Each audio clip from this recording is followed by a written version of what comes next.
Конечно, был серьезный резонанс и подключилось очень много различных СМИ. Буквально после резонанса мы обнаружили, что возбуждено уголовное дело.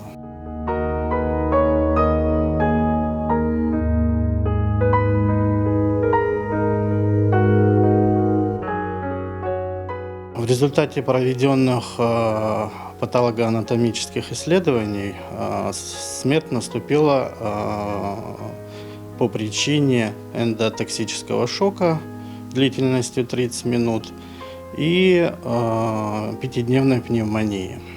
По данному факту проводилась доследственная проверка, в результате которой было принято решение возбудить уголовное дело по статье 109, часть 2.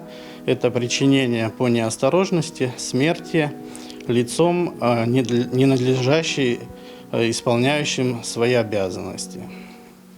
Санкция данной статьи предусматривает наказание в виде лишения свободы до 3 лет, а также занимать определенные должности на тот же срок. Конечно, хотелось бы, чтобы статья была более суровой.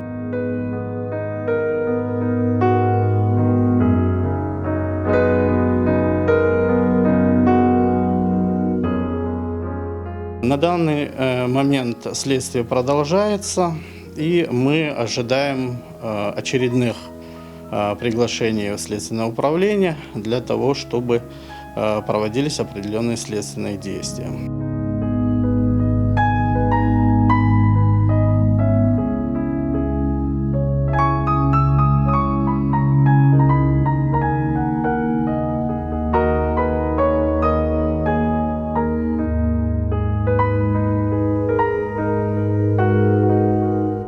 Многодневная переписка после наших публикаций показывает, что это не единичный случай, и случаев таких было много.